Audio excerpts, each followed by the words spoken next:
Então, Ítalo, considerando essa produção das newsletters, né, essa produção recente que você começou das newsletters, em uma delas, que é o ensaio sobre amor e revolta, você fala ali sobre fado, choro e samba, né? Então, tem uma relação ali entre Portugal e Brasil. E aí, você mostra ali que o fado português, né, tinha coragem de cantar a dor ali com a dignidade, e aí depois o choro e o samba vão fazendo isso de uma forma mais leve, quase com quase covarde, né? Daí, queria saber se você podia desenvolver um pouco essa ideia de o que a gente pode aprender ainda sobre amor com os portugueses, né? O que Portugal tem a ensinar? Então, para quem não sabe, em algum momento desse ano, eu achei que estava na hora de escrever, tá? Então, quem não sabe, quem está assistindo aqui pelo YouTube, pode ser que por algum motivo não saiba, mas provável que não saiba, né? Que já há algumas semanas eu tenho escrito e publicado nesse formato super moderno de cartas, né? Newsletters. São folhetos, então no fundo se trata disso. Algumas pessoas estão inscritas numa newsletter, numa caixa de... Como é que chama? A caixa, sei lá, pronto, estão inscritas lá, botam lá o e-mail e aí recebem um e-mail meu diário, na maioria das vezes diário, né? Às vezes pode ser que pule 1, 2 dias ali, dependendo da produção do conteúdo que eu esteja fazendo, mas estão recebendo textos. E esses textos, eles oscilam em formatos. Então, ora são textos de crônicas, sempre com alguma presença de memória. Então, é crônica, né? Um estilo de crônica, onde eu narro algum evento cotidiano que eu tenha visto hoje ou que eu já tenha visto no passado. Perfeito? Então, algumas foram assim, né? Pronto, eu estava em Roma. Quem não sabe, eu estava em Roma tem umas semanas e a gente tinha prometido ir para Roma com eles e dar uma aula, né? Um curso de uma semana sobre ateísmo. Foi muito bom, foram 20 alunos e ficamos uma semana lá. Então, de manhã a gente tinha as aulas na Santa Croce e à tarde a gente andava por Roma. E é evidente, né? Tá lá em Roma com os alunos precipitou a possibilidade de eu escrever muito sobre Roma. Mas eu não, né? Mas pronto, já fui depois para a Espanha, tem o Brasil e coisas que eu lembro e tal. Então, eu vou e escrevo lá um texto de uma crônica, faço uma crônica, né? Eu faço uma narração fantástica ou uma narração bem concreta mesmo do que está acontecendo. Esse é um modelo. O outro modelo, que é esse que o Pedro está se referindo, é um modelo de ensaio. O modelo de ensaio ele é diferente. O modelo de ensaio já não é precipitado exatamente por algo para o concreto que eu vi no dia. Então, uma menininha que estava tirando foto com a sua mãe, com a sua avó, né? Foi porque precipitou uma das crônicas que eu escrevi. Uma menininha que depois eu fui descobrir que era ucraniana. Ou 3 sujeitos de capuz que me abordaram à noite numa viela em Roma, né? E aí a gente começa a conversar. Isso pronto, isso aí precipita, em geral, precipita o estilo crônica, tá? O ensaio não, o ensaio é uma ideia que aparece. Então, coisa que, pronto, eu posso ter ouvido de alguém alguma coisa que eu concordei ou discordei, que eu acho que está bem ou mal desenvolvida, que pode ser complementado, ou que é absolutamente ao revés do que eu ouvi, e aquilo ali, pelo menos para mim, é assim, aquilo vai fermentando ao longo de um tempo e eu acho que tem que escrever sobre o assunto. Pronto, esse assunto que o Pedro traz é o assunto da música, no fundo, que eu, na verdade, gravei uma live sobre esse assunto do amor na sua forma decadente, que se percebe através dos gêneros musicais, tá? Eu gravo uma live em 2020 sobre esse assunto. Só que é uma live, né? E a live ela tem uma outra característica que não é nem crônica, nem ensaio, né? A live é uma crítica, uma polêmica, é um espasmo, né? A live aparece como uma tosse no meio do dia. E meio de 5 em concreto, nas lives. Então, meio de 5 eu precisava tossir, e eu tossia, né? E, claro, algumas tosses elas são interessantes, outras tosses elas são só rebeldes, outras tosses vêm com catarro, outras vêm com sangue, outras vêm com nada, outras vêm com hálito bom, outras vêm com hálito ruim. É a tosse, né? E essa foi a característica da minha comunicação ao longo de, sei lá, 3 anos, 4 anos na internet. De 2017 até 2021 era o modo como eu majoritariamente me comunicava, com lives que tinha uma característica em geral de polêmica, mais do que polêmica, era uma perturbação, né?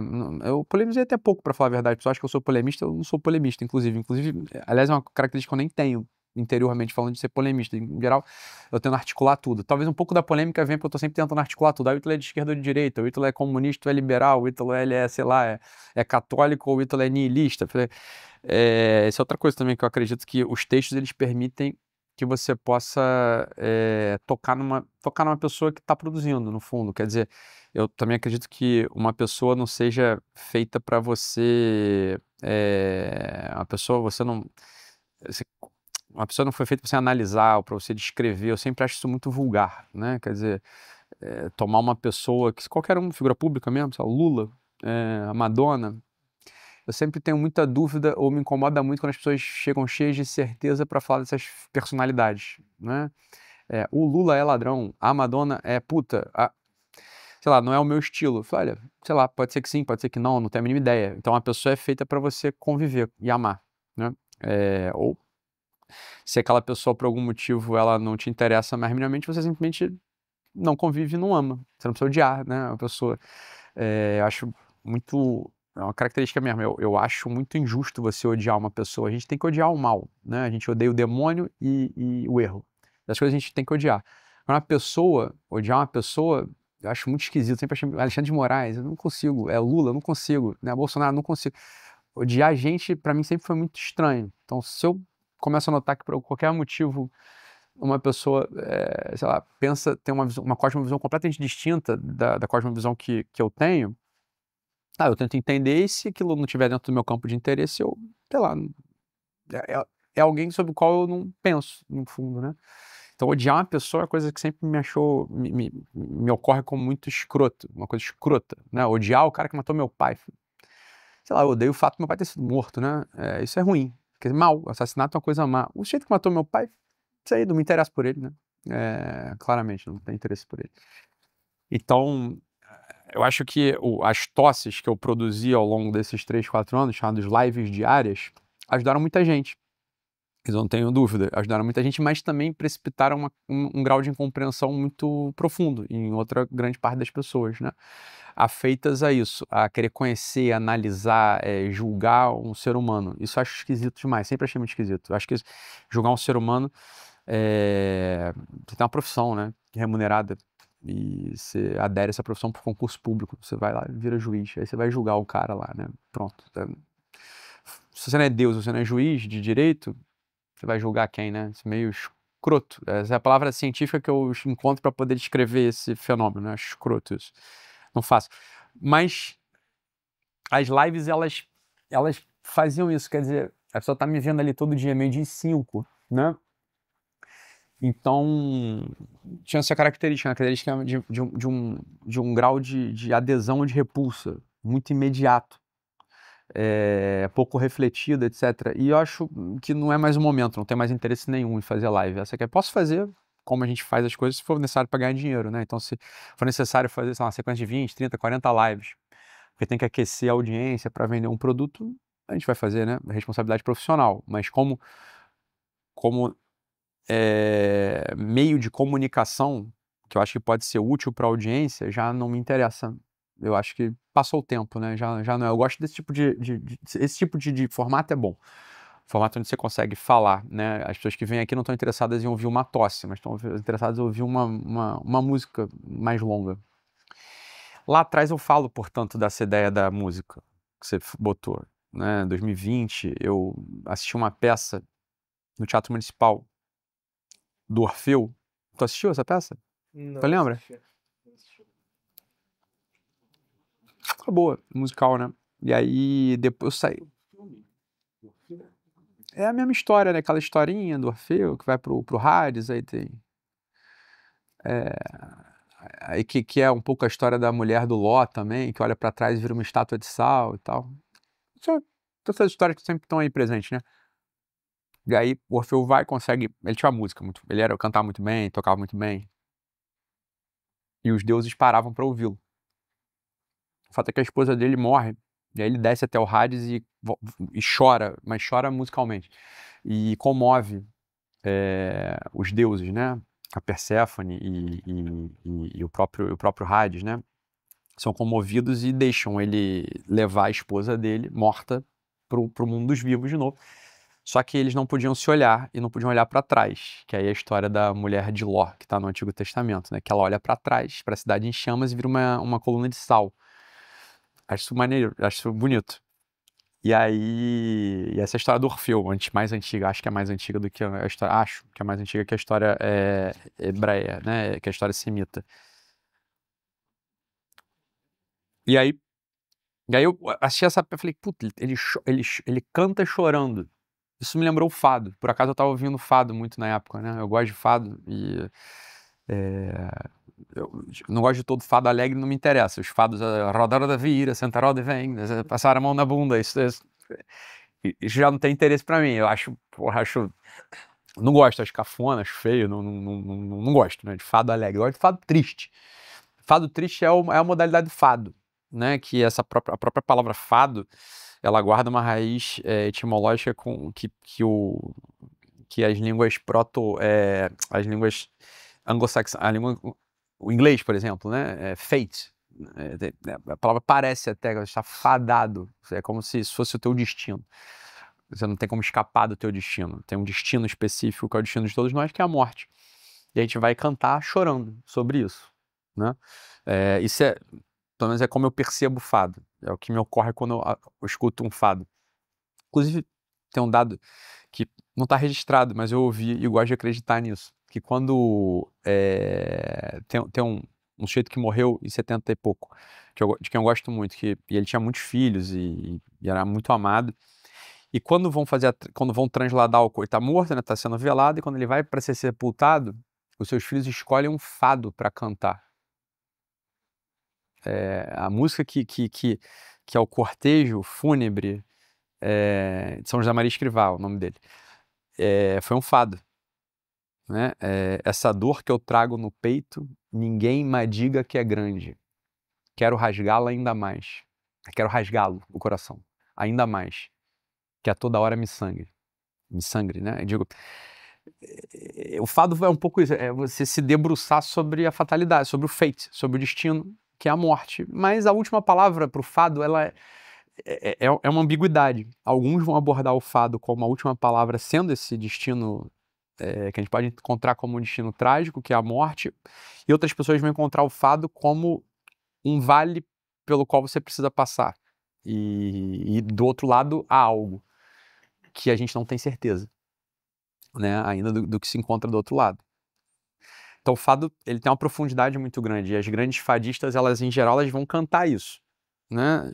Elas vão cantar mesmo um fado que é um fado mais social, que é o fado Ó Lisboa não sejas francesa, que a Amália canta. Não sei se vocês têm essa música na cabeça, mas é um fado que ele pode ser tomado como divertido, mas ele não é divertido. O que a Amália está cantando ali? A morte de Lisboa, quer dizer, Lisboa perdendo sua identidade tipicamente portuguesa e importando um estrangeirismo que é o urbanismo francês, né, do iluminismo francês, que já começa lá com Pombal. Pombal, ele ilustra Lisboa segundo a sua ideologia, que ele comungava de uma ideologia do iluminismo francês. Inclusive Pombal, apesar de ser um marquês, né, ser um português, ele é um sujeito que mais adiante leva o projeto do iluminismo francês. E ele mata, segundo a Amália, e eu concordo com a tese, ele mata Lisboa com a arquitetura francesa. Hoje, por exemplo, eu vou a Lisboa, claro que eu gosto, é a terra da minha mãe, terra dos meus avós, né, das minhas tias, então é evidente que eu amo Portugal. Amo mesmo. E gosto de estar em Lisboa, mas eu fico em Lisboa triste. Isso é curioso. Porque talvez é porque eu escute o fado da Amália. É claro que tem um anacronismo, tem a coisa do saudoso, pode ser que tenha. Mas quando eu começo a subir, como começa a ir pro norte, e aí você já vai para Aveiro, tem qualquer coisa, já começa a arejar, você começa a encontrar Portugal, então você vai mais para dentro, vai pro pé da Serra da Estrela, então você vai para Viseu mesmo, que ali é até Lamego, é a terra da minha mãe, precisamente, né, Viseu. E depois, quando você começa a subir, vai para o Porto mesmo, né, cidade turística, mas eu encontro o Porto mais português do que Lisboa. O sul de Portugal eu não falo porque eu não conheço. Mas chega em Braga, ou você vai ou vai para Monsanto mesmo, que virou uma cidade agora, uma vila, né, muito turística, por causa do Game of Thrones, salvo engano, foi gravado lá, então entrou no mapa, né. Mas mesmo assim, mesmo sendo uma cidade que virou turística, quem mora lá são o pessoal de aldeia, né? O povo de aldeia. Quando você vai para a Vila da Minha Mãe, a Vila da Minha Mãe, ela fica lá no coração de Portugal. tá? Fica no coração de Portugal mesmo, perto de Vila Nova de Paiva, chama-se Touro. Você encontra as antigas portuguesas vestidas de preto ainda, né? As enlutadas, as viúvas. É um tipo de gente que não se faz mais, provavelmente, né? Que vai morrer com a geração das minhas tias-avós, da tia Maria Augusta, da tia Maria dos Anjos, que inclusive faleceu. Mas com véu preto um tipo de veludo, né? Não é veludo, aquilo ali é o ledeiro, é um feltro, né? E o feltro pesado, né? Não é o ledeiro, é o feltro mais pesado e as roupas pretas, etc. Então, Portugal tem qualquer coisa de chorar um certo destino. Ele chora um destino que não sabe o que tem pro outro lado. Mas nem sempre foi assim. Portugal é a terra dos descobridores. Bem, a tribo Lusa é fundada lá atrás, né? Com camponês que se opõem à invasão e à expansão romana, não é isso? Nascido inclusive ali no pé da Serra da Estrela. E, portanto, é um povo valente, né? Que se opõe ao imperialismo romano, aos costumes romanos. Depois, é claro, ele é traído, morto e Roma toma, né? Portugal. Mas depois todo o período da expansão, né, da reconquista, olha só, atenção, da reconquista, que precisa de muita fibra, precisa de muita fé, precisa de uma transcendência para você imaginar que você vai conseguir reconfigurar um território que está tomado por séculos por um povo estrangeiro com outra fé, um povo belicoso, né, os mouros, e a tribo lusa, né, os portugueses já, eles conseguem a retomada, né, a reconquista, e logo a expansão, porque é uma mudança de paradigma brutal, você colocar uns barquinhos na água para conquistar o mundo. E do outro lado havia dragões, né? Do outro lado não havia o horizonte ou uma terra. Do outro lado havia dragões. Você imagina aqueles marinheiros que entravam lá, eles não estavam informados sobre a física, sobre... Não é isso? Os marinheiros não estavam informados sobre a concepção do mundo circular, eles estavam informados que do outro lado tem dragões, meu irmão. E vamos embora, né? Esse mar salgado. Um pouco desse sal vai ser feito das lágrimas das viúvas que ficaram, né, na terra, e um pouco do sal de Portugal é por causa das lágrimas das viúvas que choraram os seus filhos e seus maridos que foram navegar e não voltaram. Portugal, essa história mítica de fundação mítica de Portugal, que depois é cantada por Camões, ela é muito poderosa. Mas ali na virada do século XVIII para o XIX, sobretudo XIX, né? Virada do XVIII para o XIX, Portugal, ele olha para a sua própria história e começa e chora um pouco o seu futuro. Olhando para o passado, ele chora o seu futuro. E ali em algumas ruas de Lisboa, surge essa modalidade musical que é o fado. Né? A fadista mítica, ela aparece e tenha sido a primeira fadista. E não é que ela inventa, mas ela populariza esse modo de cantar uma tragédia diante da qual a gente não sabe o que está no porvir. Ou seja, está chorando de algum modo um amor perdido. Seja um amor da valentia de um povo, da heroicidade de um povo, ou o amor por um amigo, o amor por uma mulher, o amor pelo que é que seja que foi perdido ali no meio do caminho. Vê-se ainda que tem um brilho nisso, né? Eu, pelo menos, noto um brilho. Quando eu escuto um fado, qualquer um que seja desses tristes, eu noto um baita de um brilho. É um brilho triste, né? Mas é um brilho. O fado canta isso. Depois, claro, eu faço uma conexão que precisa ser mais explorada, é só um ensaio, né? Isso que o Pedro estava falando é um ensaio, então não é um tratado, né? O tratado tem outra característica, né? Não é um artigo científico, é um ensaio. Eu estou expondo uma tese que precisa de depois mais rigor histórico, científico, sei lá, né? A gente precisa, não é que a gente precisa, eu não vou fazer isso, mas se alguém quiser fazer, que vá atrás e veja com essa tese enunciada no ensaio, vamos encontrar ali a precisão histórica, a precisão, né, do que eu estou falando. Depois o choro ele apresenta, depois é uma pena também o choro, claro, tem grupos de choro, né, de chorinho, a música, né, o gênero, no Rio de Janeiro, mas não é tão fácil de achar. O chorinho seria uma música tipicamente carioca, né, brasileira, carioca. Eu tenho um amigo que eu gosto muito, que eu não vejo há muitos anos, inclusive, professor da FRJ, Paulo Sá. Lembra do Paulo? Uma pessoa maravilhosa, né? Muitos anos eu não vejo, acho que, sei lá, muitos anos eu não vejo o Paulo. Mas beleza, a pessoa que eu gosto muito, que é professor. Ele é professor de salvo engano, bandolim no FRJ, né?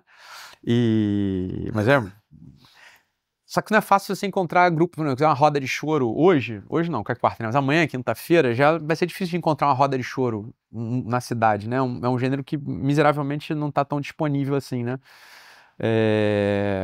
Inclusive, ouvi a história de um sujeito que era um presidente que veio aqui pro Brasil e queria ouvir choro, porque gostava muito de choro e tal, e aí pediu lá pra comitiva, eu quero ouvir um choro, pô, no Rio de Janeiro tem choro.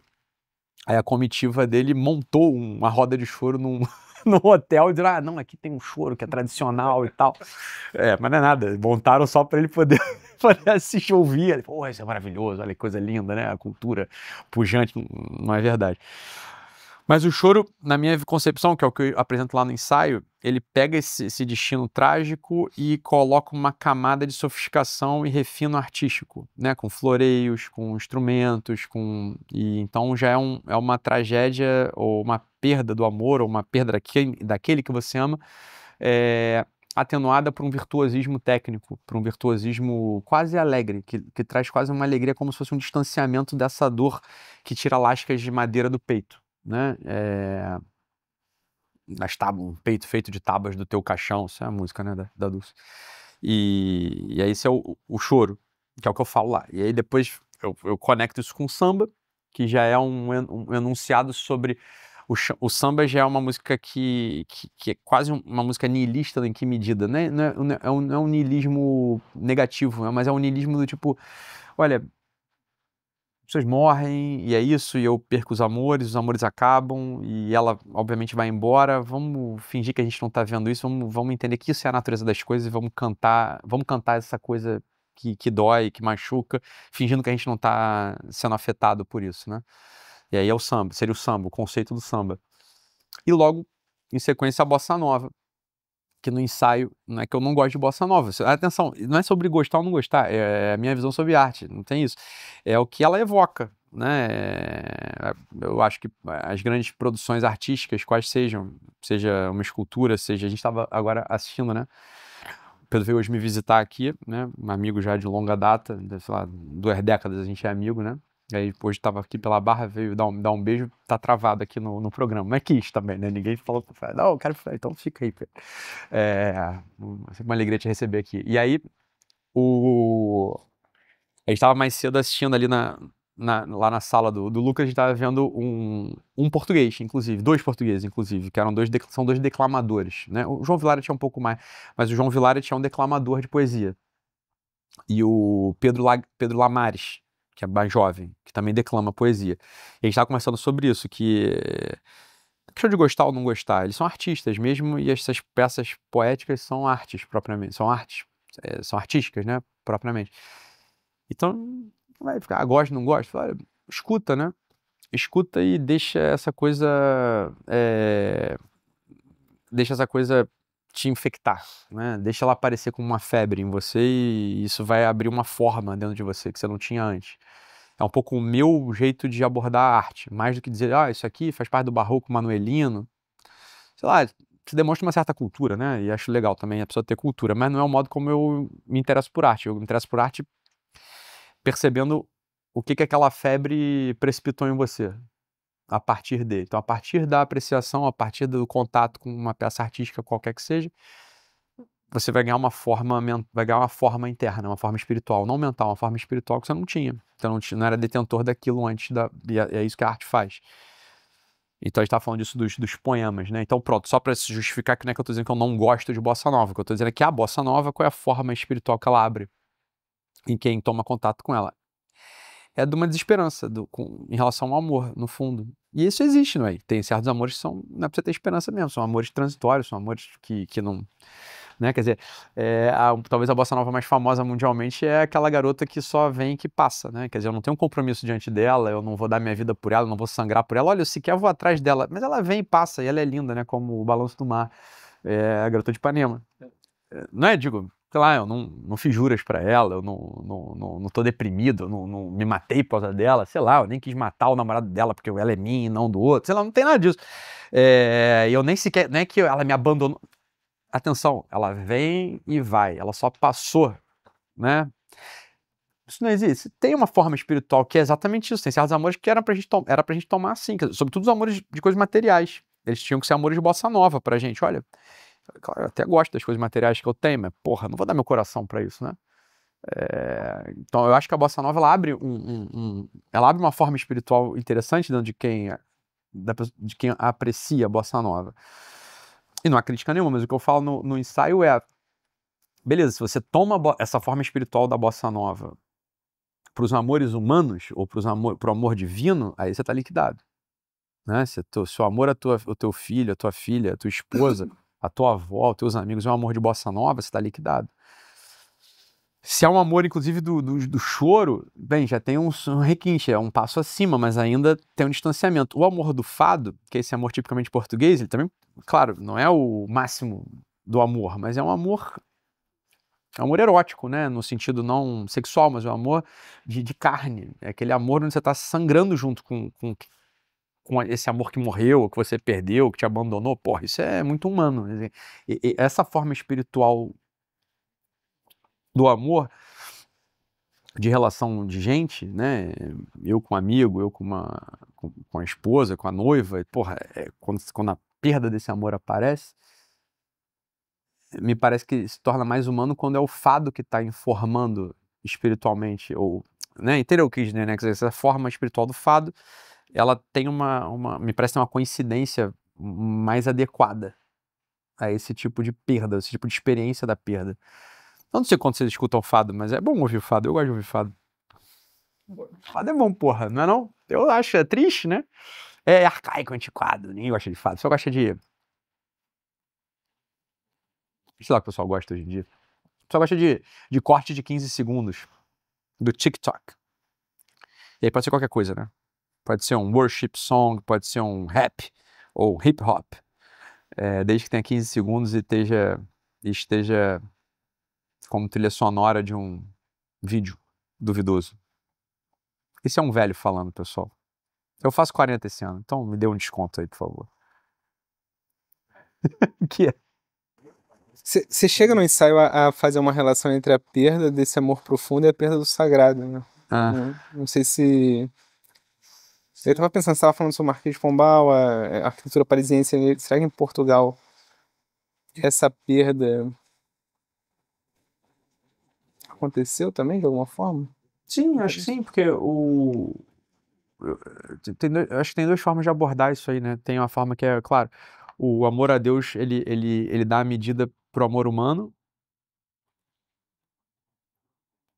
mas o amor humano ele dá um pouco a medida também da modo como a gente consegue se relacionar com Deus, né? Quer dizer, eu acho que não são vias excludentes. Eu acho que as duas coisas são verdadeiras. A gente aprende a amar mais a nossa esposa, por exemplo, né? A nossa mãe, nossos amigos, nossa filha, nosso filho, dependendo da qualidade que a gente dedique o amor a Deus, o amor àquilo que é sagrado. E o inverso. Eu acredito profundamente nisso mesmo. Quer dizer, a qualidade do meu amor humano, a qualidade do meu amor às pessoas, isso também ilumina ou limpa ou dá uma medida ao amor. Se eu consigo amar meu filho de modo excelente, eu consigo amar minha esposa de modo excelente, eu consigo amar meus amigos de modo excelente, é claro que é claro mesmo, pra mim é claro. É claro que eu vou ter uma afeição a amar a Deus de um modo mais excelente. Também o inverso, né? Quer dizer, o que eu tô dizendo. É que, em geral, quem tem religião vai pensar só na via descendente. Ou seja, se eu amo perfeitamente a Deus, eu vou amar mais a minha esposa. Eu não acho que isso seja verdade. Se for tomado numa perna só, né? Esses dias eu fui comprar, tá reformando, né, o quartinho lá em casa. Reformando não, tá terminando, né, o quarto que a gente tem na casa que vai nascer a minha filha agora. E aí eu preciso, tinha um eletricista lá no final de semana e tava passando ia fazer uma coisa, né, ia botar umas luzes lá, fazer um buraco no teto e tal, exato. E aí eu perguntei o que precisava comprar, de manhã no sábado, fui lá na Leroy Merlin, né, Leroy Merlin, e aí fui lá comprar um fio, e aí ele disse, olha, eu preciso de um fio PP de 1,5, 100 metros, 2 pernas. Eu falei, porra, legal, um fio de 2 pernas. Eu não perguntei o que era, mas eu logo imaginei. É aquele fio que tem 2 fios juntos, né? Não é um fio, só são os 2 fios. É um pouco assim. Então, eu acredito que se você toma o amor numa perna só, você não conduz direito o que tem que ser conduzido. O amor ele tem que ser tomado sempre em 2 pernas. Eu acho que o exercício do amor humano, de amizade, ou amor mesmo, né, amor de amizade, ou amor por pai, por mãe, ou por esposa, né, ou marido, eles também dão uma qualidade pro amor divino. Por isso que nesse sentido que eu acho que, se claro, se tem uma redução da possibilidade, se existe uma redução das formas espirituais do amor humano, por exemplo, que é a forma espiritual da bossa nova, né? Então a bossa nova te dá uma forma espiritual de amor, que é um amor não comprometido, é um amor de contemplação sequer platônica, é um amor de um gozo imediato por uma frivolidade, né? É uma menina linda que passou em Ipanema, Copacabana, não, Ipanema. A menina linda que passou em Ipanema, é claro que eu vou olhar, né? Mas ela vem, ela passa, né? Aquilo a gente não teve qualquer coisa de carne ali, espiritualmente falando, né? Então, se essa é a forma cultivada, se essa é a forma espiritual cultivada de amor, uma das pernas do amor vai estar lesada. Então, olha, provavelmente você vai ter uma perda da possibilidade de amar o sagrado também, ou Deus mesmo, né? Ou você está na religião, eu acredito nisso. Não precisa nem dizer, depois é claro que o ensaio para na bossa nova, depois, porra, a gente não tá falando nem mais de amor, quando a gente tá falando do funk, não tá nem mais falando de amor, né? A gente tá falando de um sexo, né? De sexo não humano sequer, né? Mas senta, senta, né? Vem quicando, olha, sei lá, isso eu acho muito curioso, porque quica. Isso é uma coisa também que eu observei. Você viu a axé dos anos 2000, 90, né? Quando a gente lembra, eu tava vendo hoje, inclusive, a Carla Pérez rebolando. Passou um daqueles rios de coisas absurdas dos anos 90, né? Aí era um desses programas de domingo, era um domingo, era esse que estava mostrando, era um programa de domingo de Páscoa. Do programa a Carla Pérez tinha um programa, depois eu não lembrava desse programa, mas ela tinha um programa da SBT, talvez, né? Na Globo que não era, na SBT, e era aí, foi o Belo, e foi o padre Marcelo Rossi, e foi... Será que confusão do caralho? E aí, no meio dessa confusão toda, depois ela fala amém, tchau, Deus os abençoe, mas ela rebolando loucamente lá em algum momento. Mas a Carla Pérez, ela rebolava no jeito humano. Ela rebolava com círculos, como quem quer estar junto de alguém, né? Né? Quer dizer, ela rebolava ela rebolava em conexão, né? Quer dizer, sexualmente falando, claro que aquilo ali tem uma pretensão sexual evidente, né? No entanto, aquilo é sexo humano, ainda. Porque tem uma forma de... os dois estão presos ali, naquele... o círculo ele prende, né? Quer dizer, você tá preso, não sabe onde é que é o início e o fim. Então, você perceba o rebolado da Carla Pérez, é um rebolado circular. Os rebolados mais recentes do funk, claro, o rebolado antigo do funk também era, mas os rebolados mais recentes do funk, eles já são desconectados. Ela começa com um quadradinho. Mas o quadradinho ainda tinha uma conexão. São 4 pontos, né? Seguindo a batida do funk. Tchum, tchum, tchum, tchum, tchum, tchá, tchum, tchum. E aí a bunda da Anitta fazia assim. Tac, tac, tac, tac. Ok. Você já vê que tem uma quebra. Já não tem uma pretensão de conexão. Né? O início e o fim já não se confundem. Você já sabe marcar onde é o início, o fim e o meio daquilo, né? Mas ainda tinha uma forma. Recentemente, não tem mais isso. É o kika, kika, kika. Né? É distância, distância, distância. Não tem conexão, não tem uma pretensão de conexão ou de comunhão ou de fazer-se uma carne só com aquele com quem você se deitou, mesmo que seja efêmera, entende? Quer dizer, claro, quando você falou da Carla Pérez ou qualquer outro do tipo, né? Beleza, tua esposa, mas esquece isso tudo. Vamos imaginar a promoção mesma do que o que a música, o que aquele gênero está promovendo, né? O axé ele promovendo uma união, ainda que fosse efêmero, ainda que fosse fugaz, mas ainda tem uma tensão de conexão. Há uma ruptura de uns 15 anos com o advento do quadradinho, né?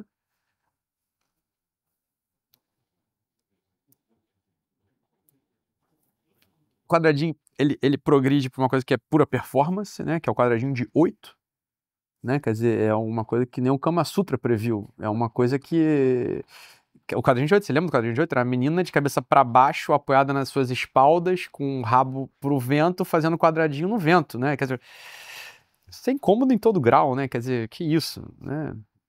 Não sei, não tem graça, sei lá, esquisito, né? Uma coisa performática. É pra ser usada, né? Quer dizer, uma boneca inflável e aquilo dá na mesma, né? Sei lá, se calhar mais conexão numa punheta do que num negócio daquele, né? Digo, não sei. Aquilo é esquisito. E aí depois a recente quica, senta, senta e senta, e tem senta, senta, senta, e quica, em tudo que você vai ouvir um sertanejo universitário. Tem alguém falando de quicar ou de sentar. Falei, caralho, cara, é coisa desumana. Essa porra é... Então, o que eu quero dizer é o seguinte, aí quando você vai olhar, e aí todo mundo tem na memória cão cruzando, né, cachorro cruzando. O cachorro não cruza em círculo, o cachorro cruza dando botadona braba, né, quica, mete. É o funk, você vê. Veja, tem lá no início, na origem do fado, o amor sangrando e a perda. Depois você tem um virtuosismo daquele amor que se perdeu, mas que você ainda tá tentando dar uma floreada. Aí depois o samba, onde você já, porra, perdeu, mas vamos fingir que não perdeu. Depois você tem a bossa nova, que é o que vem, que passa, mas ainda tem uma dignidade na contemplação daquela que vem, que passa. E depois o axé, que já é um rebaixamento, mas ainda tem qualquer coisa de humano, ainda é o sexo, mas é o sexo humano. O quadradinho já é a primeira ruptura e depois a botadona braba, o kika, o senta, né? Que aí você já tá falando de cruzar. Você não tá falando nem mais de uma coisa que seja humanos fazem, né? Mas são cães que fazem aquilo. E aí abre-se uma forma espiritual canina, né? Uma forma espiritual de bicho na pessoa. Pronto, é uma perda do amor, que eu não fui até esse lugar no ensaio, pra fazer um segundo ensaio, né? Eu cheguei, parei e falei, tá muito longo já, as pessoas nem sequer conseguem ler, então não vou, já deu 14 páginas, sei lá, o primeiro, né? Falei, porra, dá 28 se eu fosse dobrar, né? Que eu paro no samba. Eu poderia ter enunciado a Carla Pérez, o Axé, e depois o quadradinho da Anitta, e depois essas coisas aí, né? Mas foi bom ter visto a Carla Pérez rebolar hoje, assim, né? Digo, eu falei, olha, beleza, isso aqui é vulgar, é baixaria, mas é humana, é a baixaria humana. Essa porra, ok, isso aqui ainda tinha qualquer coisa, né? Tinha uma possibilidade, né?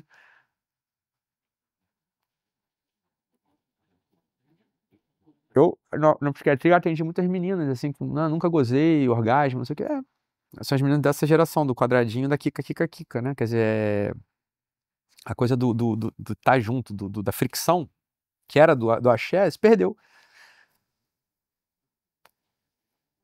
Eu calculo, cara, como é que essas meninas fazem amor, né? Hoje não fazem amor, né? Fode, né? Que é o que o cachorro faz.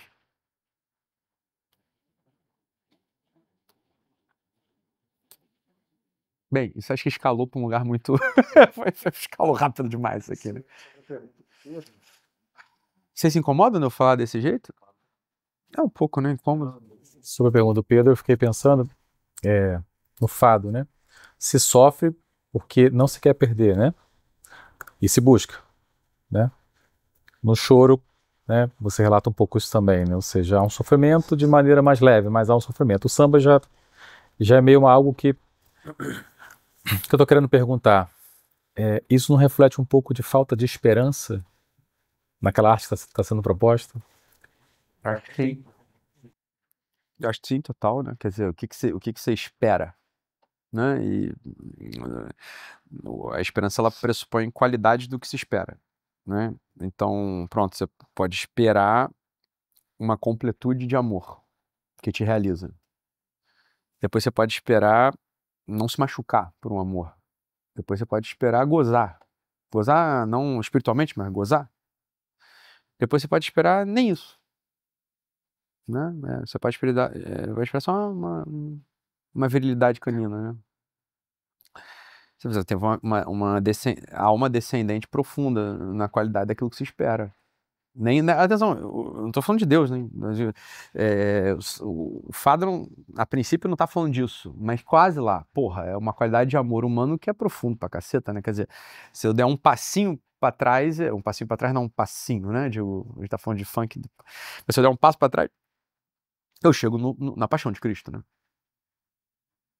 Se eu der um passo pra trás, eu chego na paixão. Quer dizer, eles estão cantando um tipo de amor que é desse tipo.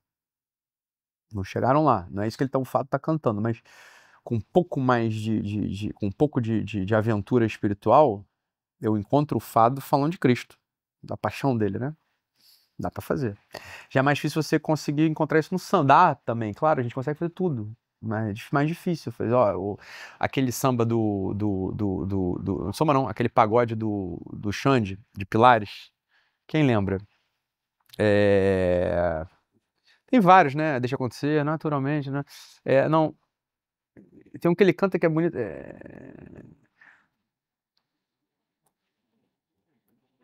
com pagode. Aquilo ali, eu ouço aquele pagode pensando só na graça e na dinâmica espiritual. Eu consigo, mas claro que a gente consegue fazer qualquer coisa, né? A gente sempre vai conseguir atribuir valor cristão, atribuir valor espiritual a quase tudo, não tudo, mas quase tudo você consegue. Mas não é aquilo exatamente que ele tá cantando outra coisa, claro, mas você vê, ainda é possível fazer. Qual que é o samba? Eu preciso lembrar. É o samba que é um pagode, não samba, que fala, não é? Puta merda, como é que eu vou lembrar disso? É a chuva veio pra molhar. Sabe qual é? É chuva nas. Ergue essa cabeça. Como é que é mesmo? Ergue essa cabeça, mete o pé e vamos embora. Manda essa tristeza embora. Manda essa tristeza embora. Manda essa tristeza embora. Eu não sei se é do Xande. Tá escrito. A chuva só vem quando tem que molhar. Falei, meu irmão, calma lá. Com um pouco de forma espiritual, tu faz oração com isso, não faz ou não? Quer dizer, ele tá. Não é isso que ele tá cantando, mas a gente consegue atribuir valor sagrado pra isso. Consegue, a gente consegue fazer esse exercício é bom também de você fazer um pouco, pegar uma coisa que é popular, é trivial, não sei o que, e jogar pra cima. Agora, tem outras realidades que você não vai, é muito difícil você pegar uma letra de funk, não todos tem funk que até pode, você consegue, mas esses que eu tô falando, né, os mais recentes, mais de bota, mete, é difícil, como é que você faz, né? Difícil mesmo, não é aquilo. Ô, Ítalo, você não viu um quê de pessimismo, assim? Eu não sei quando o fado surgiu, qual momento histórico, mas você não, enfim, num contraste, sei lá, numa nova visão, enfim, uma visão atual portuguesa ou do século XX, mais pessimista do português, eu não sei, enfim, o fado, você lembra quando que surge? Foi 1800, porra. 1800, 19 e 20 ali, né? Isso não denota um olhar mais pessimista do povo português do que original, sei lá, da época das descobertas? Eu acho que sim. Agora, há motivo, né? Há motivo. Você vê que coisa, né? O fado... Assim, é sempre muito complicado fazer... É sempre muito complicado, sempre acho muito complicado fazer uma conexão histórica ou sociológica com a forma espiritual de um povo. Porra, isso talvez seja entre as aventuras mais difíceis de ser feitas. Mas quando em 1750, Lisboa tem um terremoto, né? Em Lisboa, em 1750. E aí Lisboa pega fogo, né? Incendiada e tal. Logo tem o regicídio, né? O Marquês de Pombal assume.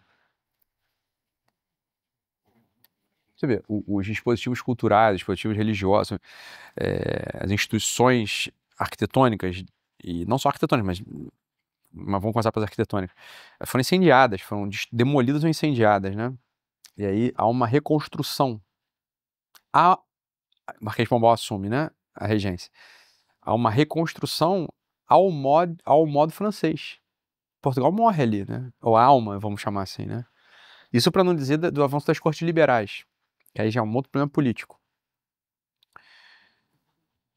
Pronto, é sempre difícil fazer, é uma aventura, precisaria de muito mais tempo, mais detalhe e tal, mas é isso, mas tem uma coincidência, em sequência começa a haver um choro acerca do espírito. Um choro espiritual acerca dos amores. Onde estão esses amores? Onde estão? Para onde foram? Para onde foram, né? É isso. E a chance do português reencontrar isso hoje existe, como sempre existe, mas vê, tu pega graças a Deus eu tive a oportunidade de ir a Portugal bastante, menos do que eu gostaria, mas mais do que eu mereço, né, nos últimos anos, mas quando você pega ali a Avenida da Liberdade em Lisboa, que é a avenida principal e tal, né, que é o coração, né, digo, econômico, e aí no início da Avenida da Liberdade você tem uma estátua do Marquês de Pombal, né, da Avenida da Liberdade, tem uma estátua gigante do Marquês de Pombal. É isso, sei lá, no panteão dos deuses, ou o sujeito que eles tomam por modelo é o Marquês de Pombal. Pronto, não sei. Tem algum português lá, alguém tem que escrever sobre isso, né? Vamos conversar sobre isso. Vamos deixar, não precisa demolir também aquilo, mas tem que olhar. Seria interessante o português conseguir olhar para aquilo entendendo o que é aquilo. não tomando por modelo e medida um sujeito que, de algum modo, claro, reconstrói Portugal. Portugal estava em ruína, estava queimado, dá para entender. Então ele reconstrói de fato Lisboa. Não Portugal, mas Lisboa ele reconstrói. Mas às custas do espírito. Ele enxerta um outro espírito. Depois, claro, Portugal sempre foi muito religioso, né?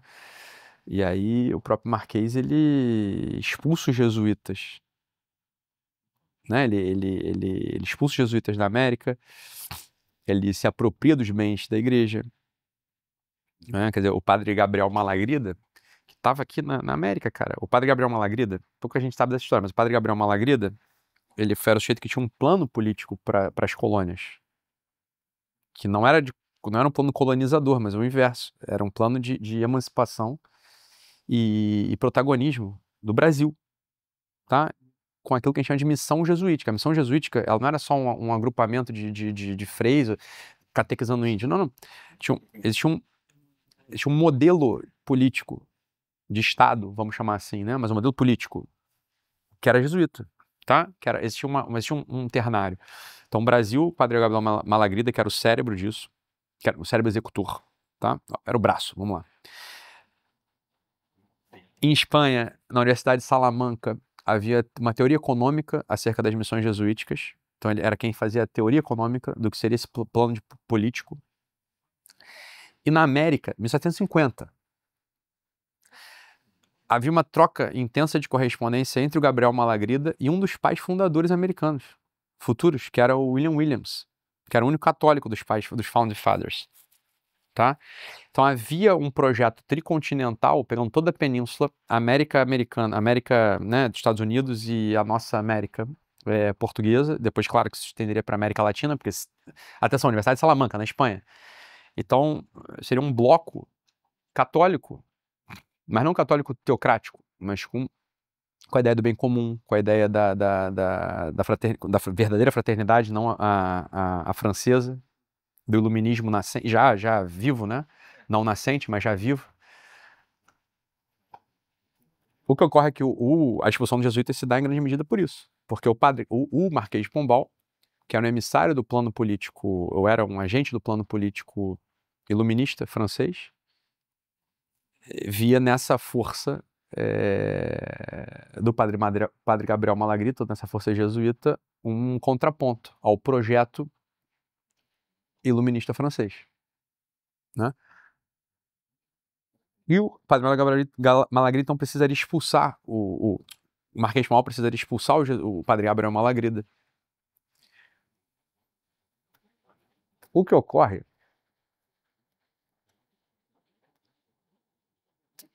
é que o bispo da Madeira, que era o responsável pelas terras, né? Não tinha episcopado ainda, não tinha diocese ainda, né? Um bispo responsável pelo Brasil. O bispo responsável pelas terras transcontinentais, pelas terras brasileiras, né? Que era quem podia caçar a ordem, o grau da ordem, e era irmão do Marquês de Pombal. E é ele quem suspende a ordem, né, do padre Gabriel Malagrida, e ele retorna então para Lisboa logo na imediação desses anos, 1751. E o Gabriel Malagrida escreve um livro curto com o Neil Obstat, inclusive, do bispo local de Lisboa, falando que aquele terremoto foi um castigo dos deuses. Dos deuses não, de Deus. Para o que estava se tornando Portugal. Das cortes liberais e tal, não sei o quê. Essa é um pouco da história. E aí, claro, o William Williams, que era o Founding Father, já não tem mais a sua tese concreta na América do Sul. E a tese que se aventura, que toma a dianteira nos Estados Unidos é a tese iluminista também, né? Eu reputo como um sujeito mais importante para a configuração da cara do Ocidente um sujeito chamado Marquês de Pombal. Este sujeito desenhou o Ocidente tal qual nós o conhecemos hoje. Porque expulsou os jesuítas do Brasil, porque cerceou o Gabriel Malagrida do seu projeto político e matou a possibilidade de ter uma unidade espiritual entre as Américas. E com a Europa, né? Ou seja, o Marquês de Pombal, pronto, dado todo esse cenário, você vai fazer o quê? Vai chorar, porra. Você vai chorar um amor que não se realizou, um amor que morreu, porra. Né? E aí é claro que aparece a forma espiritual artística chamada fado. Mas pronto, é sempre uma aventura e é sempre muito arriscado. É o que eu estava dizendo no início, né? Você fazer conexões históricas e tal com surgimentos artísticos. Foi isso, não foi? Não é? Mas quando eu faço a leitura do cenário, é isso que eu encontro. Eu falo, porra, tem qualquer coisa aqui, tem uma conexão, poderia explorar mais ou menos, né? Mas digo, porque é isso que o fado me entrega. O fado tá me entregando esse amor que morreu, porra. E eu tô chorando mesmo, não é um chorinho, é um choro mesmo. Dói, porra. Dói, né?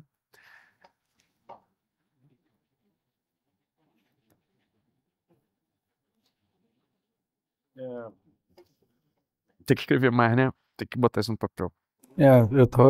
Mas eu acho a ideia muito boa. Ela me lembra uma outra aula que você deu um tempo atrás, que você falava sobre 4 formas de ver a realidade. Agora você está falando de 4 formas de cantá-la, né? Mas você descrevia ali que você tinha uma forma transcendental, você tinha uma forma material, uma forma hedonista e uma forma niilista, né? Me parece que essas 4 formas de cantar se comunicam um pouco com essas 4 formas de viver, né? Não é possível, bacana. Bom, não quer passar disso não, Mateuzinho.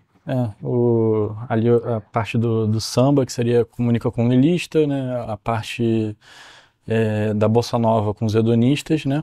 O fado e o choro não são bem a forma espiritual, transcendental de ver as coisas, né? Seria uma coisa abaixo ali. O que me leva à pergunta de, será que você falou de 4 formas de cantar a perda do amor, uma perda, de certa maneira, uma fraqueza, né? Então são 4 cantos fracos, né? Eu imagino que talvez existam 4 cantos fortes, né? Que sejam sobre a conquista do amor, né? Sim, porra, claro. O primeiro é a oração. Uhum. A oração é um tipo de música, né?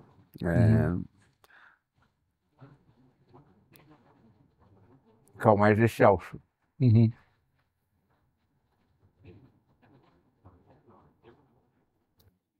E, claro, quando São Bernardo ele é engraçado, né? São Bernardo é engraçado. Acho que é um dos maiores místicos já, né? Mas é engraçado, tem algumas coisas ele é engraçado. Porque o Papa Gregório, na época, ele falou, opa, esse negócio aí tá muito bagunçado. É canto gregoriano. O canto litúrgico é o canto gregoriano. São Bernardo falou, vai dar ruim. Não se põe música dentro da igreja. Isso aí já é modernismo, é perversão, não é pra ter. Foi o que São Bernardo falou. Então, assim, São Bernardo achava modernista botar canto gregoriano na igreja. O que São Bernardo tá dizendo? É que isso dá naquilo. Começa aqui, que eu já tô vendo pra onde vai dar. Né? Tava aqui quem falou, não era papa, né? Então foi, né? Mas eu entendo o Papa Gregório, né? Que é canto gregoriano. O Papa Gregório, o que ele tá vendo? Ele fala assim, olha, porque o canto gregoriano ele tem algumas características. A gente tem aqui um maestro de gregoriano, né? Que é o Gabriel, o maestro Gabriel Solia, né? Solia. E ele um dia estava me falando sobre a regência de gregoriano, que é bem distinta das regências de polifônico ou de... Beleza, mas não é o caso. O caso é o seguinte, o gregoriano mesmo, ele tem uma característica, ele tem uma única voz, é uma voz só, né? Quando a gente vai pra polifonia, e tem músicas lindas, né? Por exemplo, sei lá, vamos ver o Sicut Servus, do Pergolesi. Pô, você não tem como dizer que isso é feio, tá? Mas me acompanha no que eu tô querendo te falar aqui, ó, do Palestrina, do Pergolesi. Pergolesi é o Stabat Mater, né? É o Palestrina. Quando você vai ouvir o Sicut Servus do Palestrina, você vai identificar umas 1000 vozes aqui dentro. 1000 exagero, né? 4, pelo menos no início, né?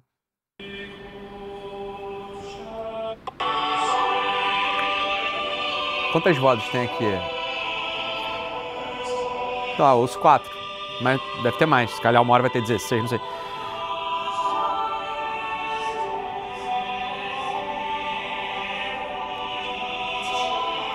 que eu quero dizer é o seguinte. Ora, se você tem um canto dentro da liturgia, ou dentro da missa, né? Vamos botar assim. Bem, Sicut Servus. assim como o servo deseja água, a minha alma deseja ti, ó Deus. É um salmo, né? Sicut servus desiderat aqua, anima meas desiderat vos, Domine, um negócio assim. Beleza. São 4 vozes, pelo menos eu ouvi aqui, meu ouvido não é muito bom, mas os nossos maestros e músicos aí depois que digam, né? Mas, porra, não era uma coisa sobre, bem, não era eu com Deus? De onde estão vindo essas outras 3 vozes, entendeu ou não? Quer dizer, já tem uma dispersão qualquer. A gente já não encontra mais um centro que fale em primeira pessoa com o próprio Deus. É um jeito de ler. Tem outras várias formas que é possível ler isso, né? Essa é uma das formas de ler. Que era um pouco, talvez, o que São Bernardo estava dizendo. Falou, isso aí vai dar ruim. Porque, tudo bem que você tem um gregoriano. Daqui a pouco o pessoal vai falar, bota mais uma voz aí, porque não tem problema. Mais uma. Você vai para polifonia. Da polifonia para bateria, para guitarra, é a mesma coisa, né, no fundo. Quer dizer, Ítalo, que absurdo falar que é a mesma coisa. Mas, falando espiritualmente, como forma espiritual, é a mesma coisa, né? Onde você tem uma forma de cantar 100% interior, que é a oração. Depois, pronto, você já exteriorizou isso através do gregoriano, que foi onde São Bernardo fala, ó, já deu ruim. Mas quem é uno, né, tem uma unidade, é uma voz, buscando a Deus, a transcendência, o sagrado, ou o que quer que seja, né?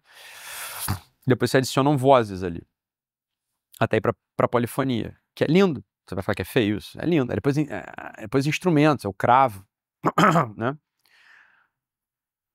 O cravo ainda é um instrumento de corda, não é? Sim. Um pouco lembrando das antigas harpas, né? Ainda tem qualquer coisa de uma fluência, uma fluidez, Depois entra o piano é um instrumento de percussão, né? Já tem a quebra, você não tem mais não existe mais a conexão, você tem a quebra. É lindo, não estou dizendo que é feio, claro que um piano bem tocado é lindo, melhor que uma bateria. No ponto de vista espiritual, dá na mesma.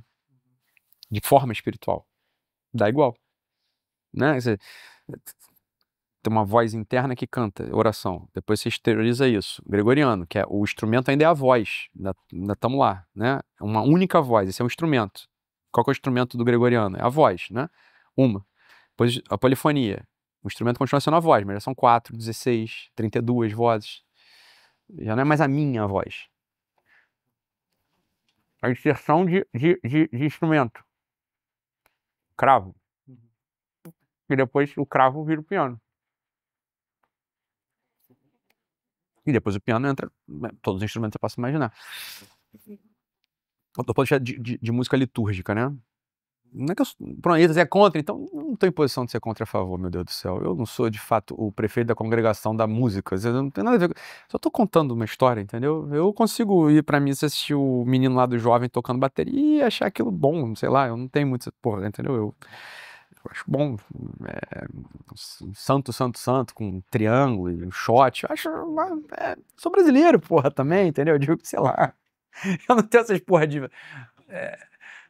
Cartola e gravata, e porra, século. Não, sei lá, cara, só porra de um carioca, né? De Vila Isabel. Ficar também de frescura com guitarra e bateria era só que me faltava na vida, porra, né?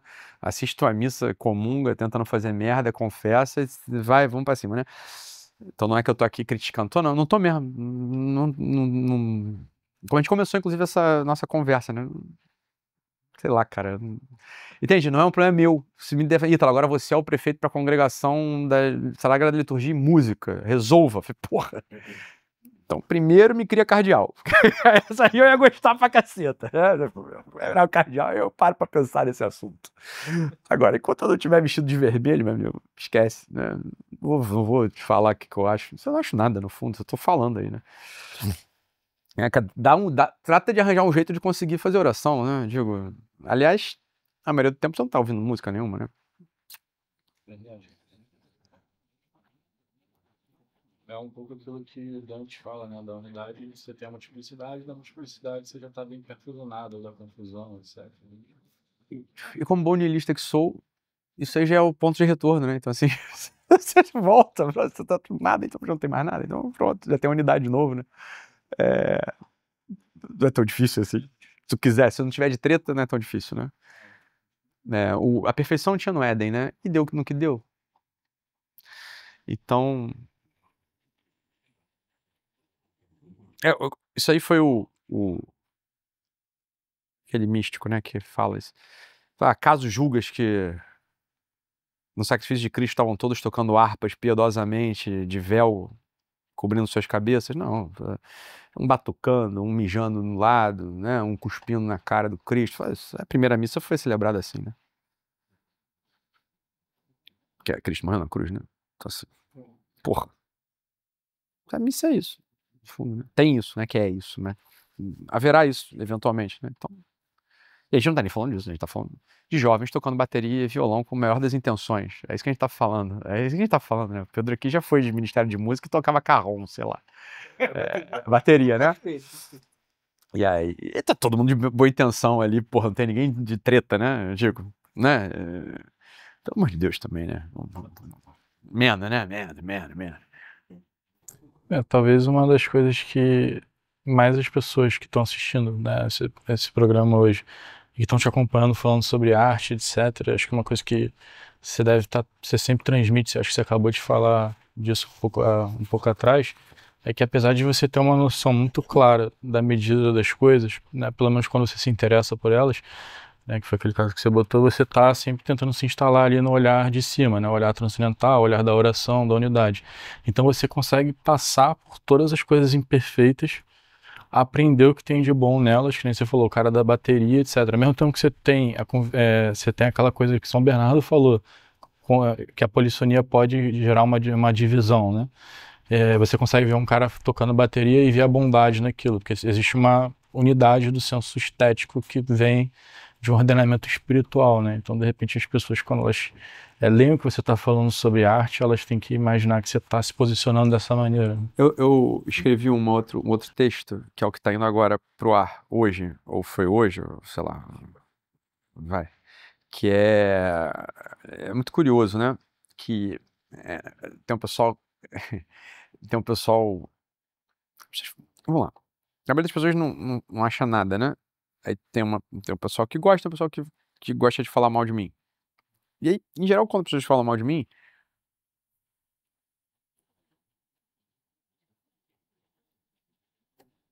mas até hoje foi assim, o que eu ouvi, né? O que chega a mim. As pessoas têm alguma razão. E às vezes tem muita razão. Dá pra entender mesmo. Dá pra entender perfeitamente. Falei, cara, tu tá certo, né? Beleza, não vou discutir porque tu tá certo. Ou tá certo porque tá 100% certo, tá errado mesmo, né? O que eu tô fazendo. Ou tá certo no sentido de que, cara, talvez você não precisasse estar falando disso. Mas com os elementos que você tem na mão, é a conclusão que você consegue tirar. É essa mesmo, né? Então, beleza. Sei lá, precisa te explicar, você precisa estar muito interessado. Em geral, as pessoas não estão tão interessadas assim umas nas outras, né? Então, dá para entender. Mas tem uma crítica que aparece e que tá aparecendo agora, que essa é mais difícil. Eu tô tentando entender o que da onde vem.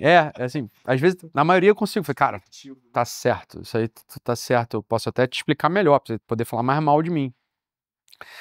Mas tem uma que é o pessoal falando que o Ítalo fala de modo ambíguo. E o modo ambíguo de fala é o modo de seita. É uma tese. Que eu falei, caralho, que loucura. Isso aí é burrice, no fundo, só. Essa é burrice, é só burrice. É só burrice. Que é uma burrice que é justificada historicamente também. Assim, a gente tem pelo menos 500 anos de um certo fetiche em relação a uma fala 100% compreensível, utilitarista e técnica, né? A fala poética, a fala artística, o Cristo mesmo, não estou me comparando, eu estou se comparando com Cristo, não, é só a fala. Cristo fala em parábolas, né? Digo, então Cristo estava fundando uma seita, Cristo precisa ser riscado numa... Mas curiosamente as pessoas tomam certos versículos ou pedaços do evangelho como se fosse aquilo, e aquilo nitidamente, como se fosse uma ferramenta. Não é ferramenta. Aquilo é linguagem, é uma outra coisa, né? Então é um pouco isso. Porra, mas se é contra ou a favor de bateria? Não adianta você querer me espremer porque você não vai conseguir encontrar essa resposta. Eu não sou nem contra nem a favor. Muito pelo contrário. Não adianta, você não vai conseguir. Então, claro, talvez 70, 80, 90% das coisas que eu falo, elas não são explícitas, analíticas, técnicas, funcionais. Não é isso que eu estou fazendo, entendeu? Quando eu dou aula de psiquiatria, e falando de psiquiatria, de farmacologia, por exemplo, a fala vai ser sempre técnica, cristalina, sem ambiguidade, né? É isso ou aquilo. Você dá antidepressivo para depressão, você não vai dar, sei lá, né, dipirona. Você vai dar uma... Pronto, uma fala é muito... Quando você tá falando de outras coisas, por exemplo, mesmo política. Então, você é contra ou a favor? Cara, eu não sou... eu não falo de política assim. Há quem fale. Eu sempre acho que as pessoas que falam assim são burras. Acho mesmo. Ah, tá em cima do muro. Falei, então tá, porra, fica à vontade. Fica 100% à vontade, pode falar o que você quiser. Né? 100% você pode falar o que você quiser. Né? Então, é o que eu tava falando, é o que é o ensaio de hoje, que eu tô falando exatamente. Cara, existe uma coisa que é a cegueira simbólica. Né? São pessoas que não têm inteligência mesmo simbólica, nenhuma, zero. Eles não conseguem entender que algumas realidades, ou a maioria, acho que importam no mínimo.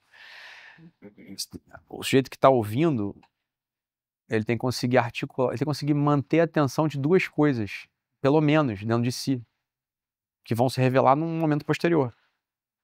Né? As coisas que importam são assim, todas.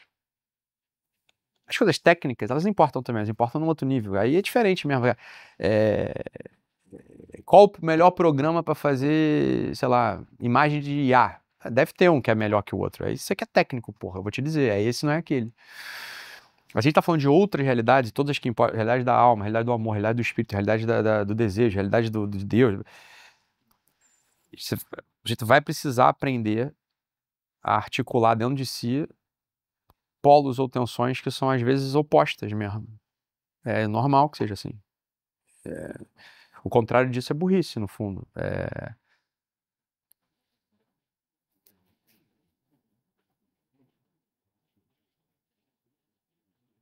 E é muito curioso, porque o menino que tá falando disso, que ele tem uma... Eu já lembrei o nome dele, é Melk. Ele tem um programa, uma plataforma chamada A Formação do Imaginário. É ele que tá falando, ele é um dos que tá falando isso. Não sei, acho que ele fala de história. Eu gosto dele, sei lá. Eu até escrevi pra ele, não me respondeu naturalmente, né? Mas eu escrevi pra ele, porque, Melk, só pra entender, o que você não tá enxergando? Escrevi pra ele. Não me respondeu. Alguma coisa ele não tá vendo ali. E é grave que ele não esteja vendo, dado que ele pretende ensinar as pessoas a formar o imaginário. Que imaginário é esse que ele está ensinando as outras a formar? Né? Imaginário técnico, evidentemente. Ou de partido, contra ou a favor. Mas é claro, poxa, um rapaz que ensina literatura, acho que é isso, né? Literatura, formação do imaginário atrás de literatura, sociologia. É grave, é complicado. Eu acho que esse tempo de inimizade um contra o outro, pô, tem tanta gente com. Ele é talentoso, pô. Eu lembro, já conversei com ele numa live, né? Depois, claro, não convivo com ele, mas eu lembro que é um menino talentoso. É um menino bom até, no fundo. Eu acho que essa perda de tempo, sei lá, acho que a gente tem qualquer coisa no Brasil a ser realizada, né? Que se ficar perdendo tempo com isso. Entende? Quer dizer, vai ficar. O sujeito que tem o Melk, né? Por exemplo, falando dele agora. Cara, o sujeito que, porra, ele é novo ainda, eu acho, né? Acho que ele é bem novo, não sei. Pelo menos tem carinha de novo. Porra, acho que tem uma vida intelectual, tem uma vida que pode ser muito relevante mesmo. Mas pode ser. Se começar a se perder com isso, né? É o que a gente tá falando. Cadê os intelectuais? Cadê os homens de espírito pra gente poder conversar num nível, né? De construção? Se começar, mas discordo, mas não gosto. Porra, cara. Porque pode discordar, pode não gostar, mas tem modos de falar sobre o assunto, né? Tem modos de abordar o tema, né? Quando começa a ir pra acusação, pra baixaria, pra pior, no caso dele, uma simplificação grosseira, cara, aí já fica difícil, porque a simplificação grosseira, ela é inimiga da inteligência. Sempre vai ser. Né? Tem uma coisa que ele não tá vendo e não quer ver.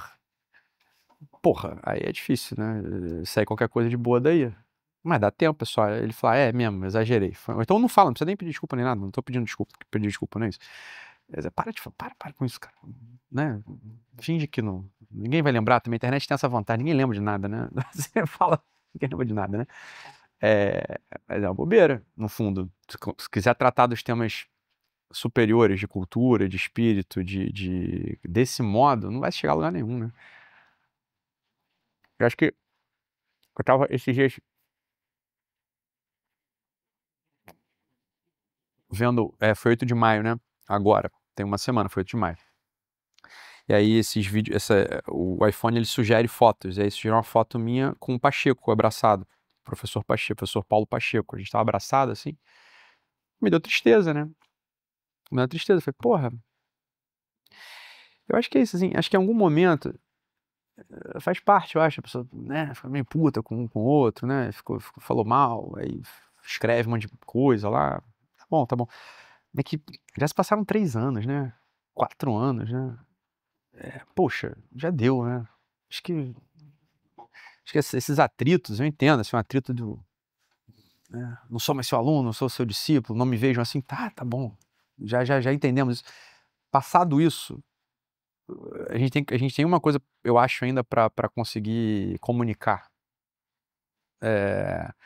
E o Pacheco é isso, o Pacheco é um sujeito maravilhoso. Maravilhoso, pô. Coração grande, um homem bom. Essas mesquinharias, essas bobeiras no fundo, né? É isso, é tomar parte pelo todo. Essa é uma.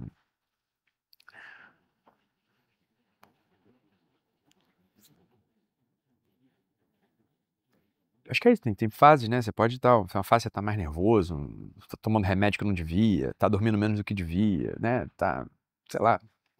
Né? Isso acontece, você fica mal, aí fala mais besteira. Pronto, não tem vergonha, volta. Fala, opa, acho que exagerou aqui, não é isso, né? Tá errado essa porra, porque claramente eu não tenho todas as informações pro assunto, né? Era igual o pessoal, quando veio o ministro Fux aqui, aí o Alan dos Santos criou toda uma teoria, baseada em nada. Que é pra saber porque, assim, eu sei o que aconteceu. Então, quando eu ouvi ele falar, eu falei, opa, isso que ele está falando não aconteceu. Não foi isso que aconteceu. Por que ele tem tanta certeza do que ele está falando? Essa pergunta aí é o mínimo de você dar um passado e falar, beleza, entende? Quer dizer, ele falou aquilo tudo, tá falado já. Pronto. E com o Alan foi assim, eu mesmo falei pra vocês, olha, o Alan vai dar 2 semanas, ele vai estar... Não deu outra, me mandou mensagem, a gente tá se conversando aqui, falando, pronto, entende? Quer dizer, falou que tinha... Não devia ter falado, mas falou também, tá, pronto, passou, né? Agora, ele não ficou insistindo naquilo, não ficou insistindo naquela bobeira, né? E parou. Não se retratou publicamente, não tem problema, não exijo isso. Talvez até devesse, né? Mas não existe, não precisa, não é assim, não é o que eu faço, não é meu jogo, não é isso, né? Então, Alan, pronto, já vou... Então, fala aqui, a gente tá falando aqui, né? Mas é isso que eu tô dizendo, quer dizer, o Fux veio aqui, ele criou toda uma teoria e botou metade da internet contra mim naquela ocasião, né? Eu ouvi aquilo tudo e falei, opa, ele não sabe o que ele tá falando. Ele não sabe. Porque eu sei, eu estou aqui, eu sei o que aconteceu não foi isso. Não é isso que ele está contando, mas contava com uma certeza, ligando pontos inexistentes. Dá pra entender. Dá pra entender. Longe de todo mundo, nervoso, tudo parece uma ameaça, né? Você imagina? Eu sou tido por ele, por uma grande parte das pessoas, como um homem forte, né? Imagina se eu caio, imagina se eu, de fato... Pronto, eu entendo que houve uma reação... Mas que é burrice, porque se eu estou caindo na concepção deles, eles não vão terminar de me empurrar, não é isso? Tem que ajudar a levantar, né? Ou seja, é tudo uma loucura, é uma loucura má no fundo, né? Com malícia. Mas que tudo bem, também acontece, né? Quem nunca foi mal, né? Ou isso faz parte da gente, a gente é assim, né? Em maior ou menor grau. Com a graça de Deus, a gente vai tendendo a ser menos, né? Cada vez na vida, mas é essa coisa de conseguir guardar uma ambiguidade. A ambiguidade, a ambiguidade, ela não é... Ela faz parte da linguagem sofisticada, da linguagem superior, porra, né? É aquela coisa, por exemplo, pessoal, uma coisa... Ah, Ítalo, então só pensa em dinheiro. Essa pessoa que fala isso, ela nunca conviveu comigo, pra começar, né? Eu acho que eu devia pensar muito mais em dinheiro. Eu acho que eu devia pensar muito mais, inclusive, do que eu penso, né? E aí, de um lado as pessoas falam isso, aí do outro lado, tá o Ícaro falando assim, o Ítalo não pensa em dinheiro nunca. Ele fala isso. Ele fala, olha, vocês têm que chegar num acordo. Porque eu sou uma pessoa só. Ou é uma coisa, eu sou uma pessoa. Então não pode ter uma parte das pessoas que só pensa em dinheiro, tudo que faz é marketing. E aí tem outra que fala, porra, então nunca falou de dinheiro, nunca vi ele falando de dinheiro, nunca pensou em dinheiro, nunca não sei o que. Pessoal, não dá, né? O que provavelmente acontece é que assim como todo mundo, né? Você tá trabalhando. A maioria das pessoas é assim, né? Eu era psiquiatra, né? Quando atendia. Você faz isso por dinheiro ou para ajudar os outros? Qual que é a resposta certa para isso? Olha, os dois, né? Os dois é minha profissão e eu ajudo os outros. Né? Como é que você separa as coisas? Não tem como, né?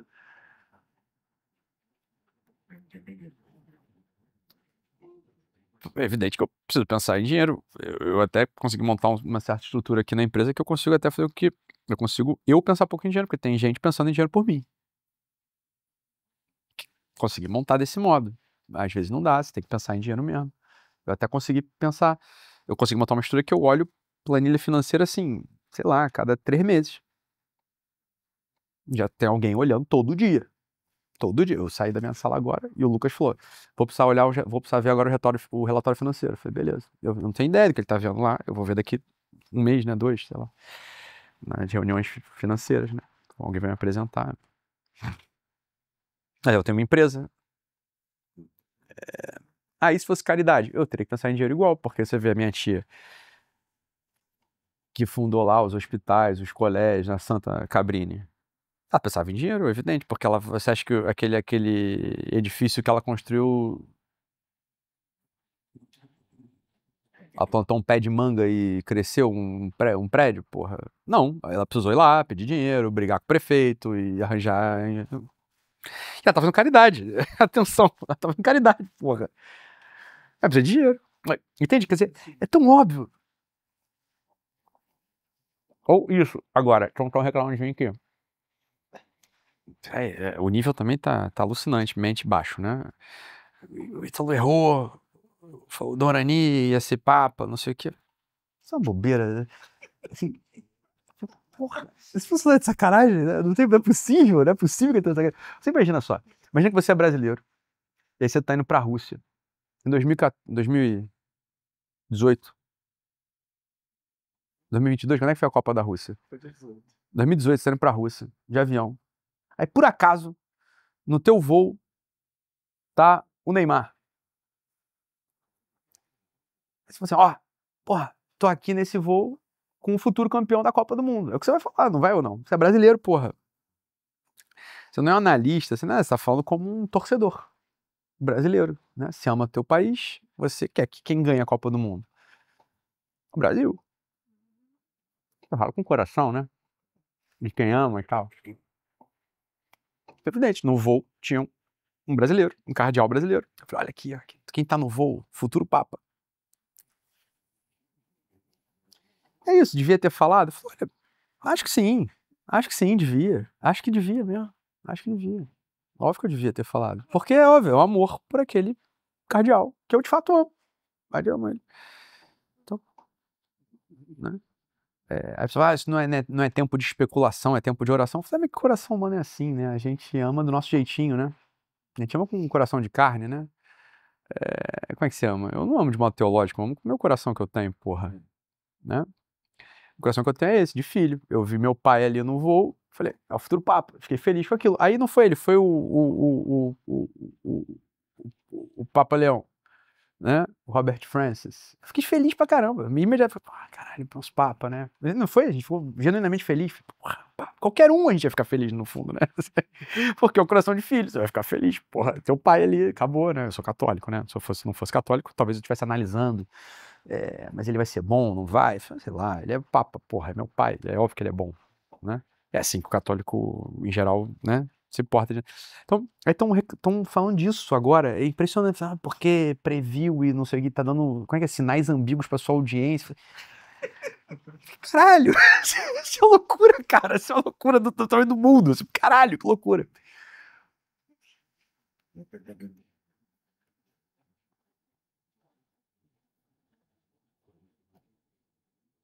Desse outro, tem um outro menino também que tava falando com a coisa desse que é Matheus, esse eu não sei, eu não conheço, né? Tive com ele uma vez em Brasília, eu gostava muito, acho que ele era um menino muito bom também, mas não posso dizer que, ele eu não sei, não conheço, não acompanhei, não sei o que faz, né, direito. Matheus Rizzi. Cara muito bom também, mais novinho, né? Então não tem cara de novinho, não sei se é novinho. Mas do Melk não, o Melk é um menino bom mesmo, inteligente, né, digo... Matheus Rizzi eu não sei, que também tava falando, eu não sei, não acompanhei, mandaram lá um espírito e falei, caralho, que loucura. Deve ter motivo, e deve ser um motivo pessoal, não é um motivo pessoal, alguma coisa que aí cega o sujeito, né? Porque a história é tão simples quanto isso, né? Errou a previsão. Eu não previ nada, hein? Atenção, eu falei com o coração de quem ama e de que é isso, só isso mesmo. Sei lá, atenção, hein? Não Achei que fosse a Dona Aninha, óbvio. Entende ou não? Em que lugar eu achei que fosse a Dona Aninha? O lugar do coração de um filho que ama o Dona Aninha. E é isso, no fundo, né? Pronto, não passa disso, é só isso mesmo. É como a gente acha que o Brasil vai ganhar toda a Copa do Mundo, não acha? Eu acho muito esquisito um brasileiro falar, Brasil, merda, o Brasil não vai ganhar nada. Sei lá, eu acho que sempre o Brasil vai ganhar a Copa do Mundo. Todo ano eu acho. E todo ano eu acho mesmo que vai ganhar. Acho que o Hexa vai vir no próximo ano.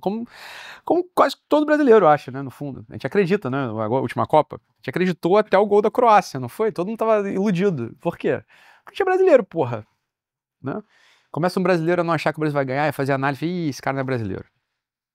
Né? Ou tá desesperançoso, tá desiludido, tá triste, né? Não, um pouco isso. Agora o Ancelotti vai ser técnico da seleção brasileira. Pô, tô feliz, que bom, pô, o cara que é campeão e ganhou tudo, vai dar jeito, o Hexa vem, né? Ficar analisando, porque, porra, o fulano não tem a velocidade, sei lá, cara, porra, sei lá. Talvez se eu fosse, de fato, né, se eu fosse comentarista esportivo, contratado do Sport TV, talvez eu precisasse de mais critério analítico na tomada de... Agora, como torcedor e brasileiro, eu acho que quem vai ganhar a próxima Copa do Mundo? O Brasil. Né? E a gente gosta de se apegar naquilo, né? Sei lá, que a gente, porque o Brasil nunca foi campeão de Copa num país que já, quando a Copa foi sediada num país que já ganhou Copa, né? Então dessa vez, acho que vai ser Estados Unidos, Canadá, não sei onde é que vai ser. México, nenhum desses países ganhou Copa, então o Brasil pode ser campeão. A gente que se apega a essas coisas, porra, vai fazer o quê? A gente é brasileiro. Sei lá, né? A gente gosta de acreditar ou não vai? O Ancelotti vai ser nosso técnico agora vai, né? O cara é um campeão histórico, porra. Aí, 2026 o Brasil não ganha. Aí, ó, bando de idiota, erraram. Não é questão de errar ou de acertar, eu acho que ele sempre acerta quando a gente ama, né?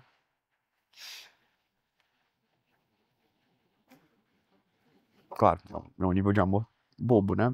Copa do Mundo. Mas estão entendendo o que eu tô querendo dizer, né? Eles não entendem o que eu tô querendo dizer. Né? Você não vê que é talvez uma necessidade de ter sempre um guru que acerte tudo? Eu acho isso mesmo, pode ser, sei lá, uma fraqueza, né? Eu também não sei se vai tão longe assim, Zanetti. Pode ser, né? Não sei, eu acho que a internet ela é meio cruel com algumas pessoas, sobretudo com quem não tá posicionado como eu tô, né? Eu tô no topo, né? Eu não preciso ficar produzindo coisa o tempo todo. Eu posso não produzir e minha empresa não sai do Galaxy, né? A gente fatura nosso dinheirinho aí. Mesmo sem eu ter essa pressão de produção diária. Eu não tenho produção. Eu hoje, onde a gente chegou, eu não preciso produzir, né? Eu digo, no passado, inclusive, a gente não produziu quase nada de novo e tal, foi faturamento histórico da empresa, né? Agora, as pessoas que estão no meio do caminho, tipo esses meninos, né? Que a gente tá falando, que precisam chamar sempre a atenção para conseguir faturar um dinheirinho para sustentar a própria família. Acho que dá para entender também uma certa perversão ali da... Tem que falar alguma coisa que gere audiência, gere... A gente nem acredita muito nisso, mas o público gosta de ouvir, é uma tese que é fácil de criar, né? A conspiração, a fofoca, né? Isso dá audiência. E, claro, vai vender qualquer coisa depois, né? Ele consegue se manter com algum nível de relevância ou É duro esse mercado, nosso mercado é duro. Quanto que a gente investe de dinheiro por ano de propaganda, né? Para manter o nosso negócio. Os caras não têm isso, né? Quer dizer, só o que a gente investe de propaganda é 100 vezes o que eles ganham, né? Então, eu entendo também. É perverso, né? É mal, mas dá pra entender tudo, né? No fundo, assim, dá pra entender, né? Mesmo Alan fudido lá nos Estados Unidos, porra, na merda, sem dinheiro, tô travado, conto, caralho, porra, pega uma chance dessa de falar de mim que virei, porra, todo mundo olhando pra ele, e aí, que mais? E aí vendeu assinatura pra caceta lá depois. Que bom, né? Pelo menos ele ganhou algum dinheiro lá, sei lá. Tá bom, Alan, vai, porra. Tá bom, vai, não tem problema não. Foda-se. Mas não deixa de ser escroto, né? Ser escroto, eu acho um pouco escroto.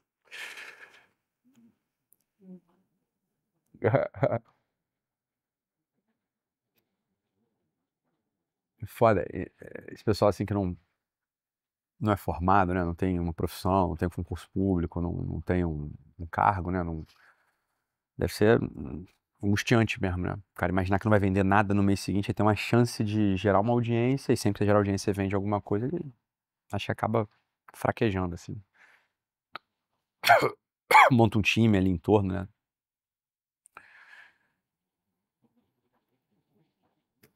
Não foi o jeito que eu quis construir as coisas aqui, né? Eu não quis construir assim. Mas cada um também sabe disso. Então, tô respondendo, não sei se a necessidade tem um guru que acerta sempre, né? Acho que eles nem me têm como guru. Acho que tem também alguns, né? Mas eu acho que é essa coisa, talvez até mais trivial mesmo, né? Mais material mesmo, talvez tenham. Mas também não sei, cara, não sei. Eu não sei mesmo, assim, eu não conheço eles. Eu não os conheço, não sei. Tive uma live com um dia com o outro, não sei. Acompanho à distância, qualquer coisa assim.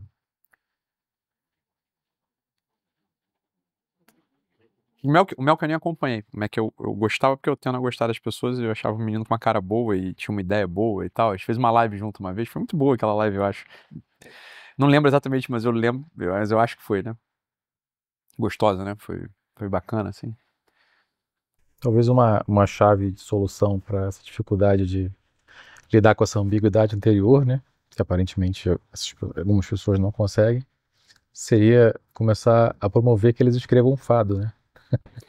Escreve aí, cara. Para Esse negócio de escrever conseguir lidar com escrever é interessante essa também. ambiguidade que está presente no fado, né?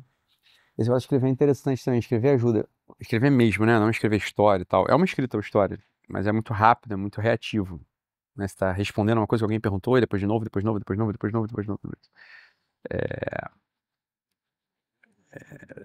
E depois você tem vários outros tipos de escrita, de redação, né? Que você pode fazer. Então, eu acho que nesse momento agora, né? Agora eu acho que eu consigo começar a escrever. Por quê? Porque eu consigo escrever demanda tempo e esforço então agora, como as empresas estão organizadas, como a minha vida está organizada e eu acho que eu consigo pegar e escrever, né? Parar para escrever. E sobretudo porque eu não dependo, a escrita não me traz meu dinheiro. Porque senão também, de algum modo, você vai começar a escrever, entendeu? Para vender. Para vender. Por exemplo, o ensaio que eu escrevi sobre o neopentecostalismo político.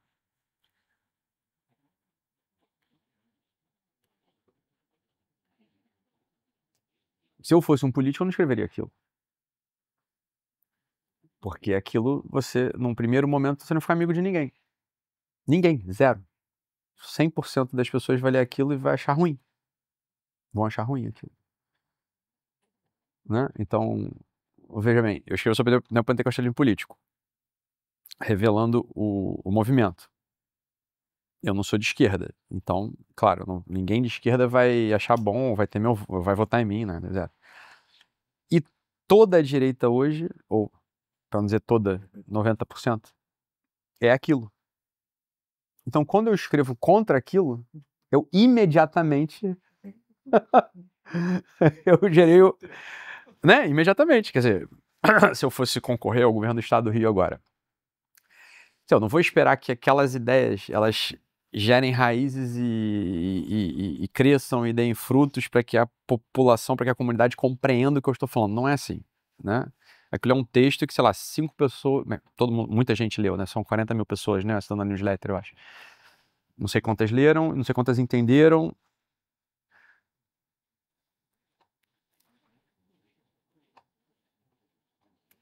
Mas parece que eu estou falando contra a direita, contra o Bolsonaro, sem ser de esquerda. Em que lugar isso me põe? Num lugar de distância.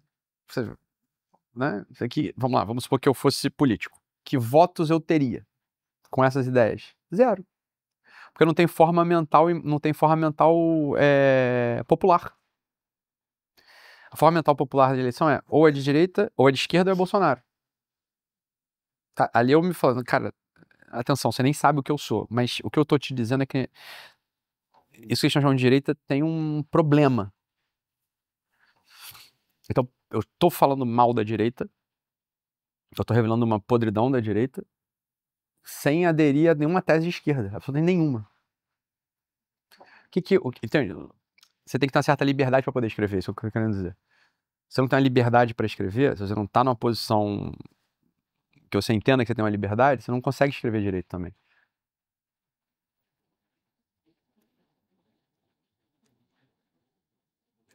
Escrever para agradar ou para polemizar, pronto, você já instrumentalizou a escrita também, não é o que eu tô fazendo nas newsletters, eu tô escrevendo, ponto. Leia quem quiser ler. E estão lendo, né? Curiosamente. Curiosamente estão lendo. É surpreendente, sei lá, são 10 páginas por dia, 12, às vezes 14, né? Hoje foram, sei lá, 15. Sem figura, né? Sem foto pra colorir. Algumas. Às vezes eu boto foto lá pra dar um... eu boto foto pra dar uma relaxada, né? Das pessoas poderem... né? Mas...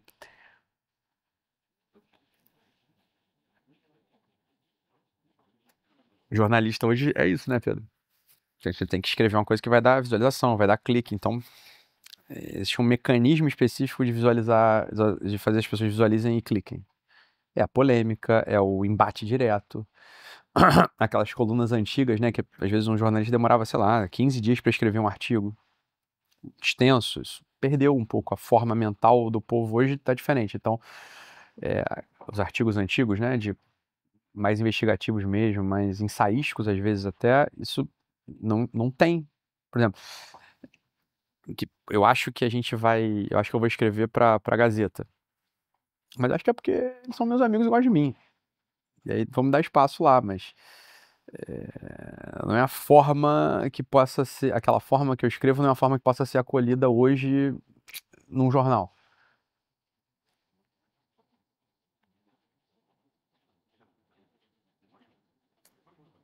Ou sujeito tipo Paulo Coelho, uma coisa assim, mas, claro, o cara é maior do que tudo, né? Então, beleza, acho que o Paulo Coelho pode escrever o que ele quiser no Globo, que ele vai ter espaço, né? Mas porque aí ele vai trazer assinante pro jornal, porque é o Paulo Coelho escrevendo lá, né? Digo,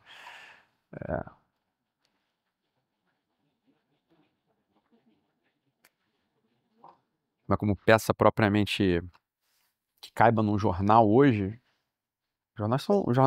é tudo online também, né? Digo, em tese poderia, não tem problema nenhum. Você não tem mais problema de diagramação ou de impressão, não cabe, né, na quantidade de folhas, não tem mais isso. Em tese, hoje, inclusive, seria muito mais fácil você publicar um artigo de 14 páginas no jornal, porque lê quem quer, porra, isso não, né, digo, não custa folha.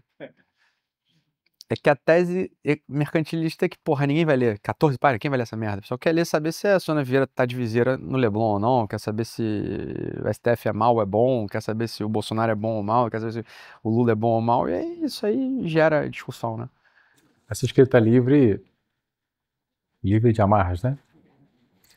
A gente pode entender também como uma expressão do pensamento para a posteridade, né? Essa liberdade você tem que muita gente não tem, porque enquanto você falava eu lembrava do Chesterton, né? Já vi vários livros do Chesterton são montados a partir de crônicas de jornal dele, que ele ia escrevendo ao longo de meses, ao longo de anos, ele desenvolvendo uma ideia, que é o que você tem feito, né? Também nos ensaios, né? Então, Isso podia, se fosse lá outro século, podia ir pro jornal mesmo. Sim. Mas hoje, meio que... claro, eu tenho o meu jornal. Sei lá, eu tenho 40 mil assinantes, porra. Tem um monte de jornal que não tem 40 mil leitores hoje. A verdade é essa mesmo. Então, eu tenho 40 mil leitores, tenho 40 mil assinantes hoje. Acho que tem 40 mil, não sei quanto tá, mas... Vou ver até. A última vez que eu vi, tava em 40. Me falaram que tava em 40 mil. Então... Presta atenção, eu não preciso sequer... Isso não é eu sequer vivo disso. Isso eu faço porque eu quero. Né? Se isso fosse...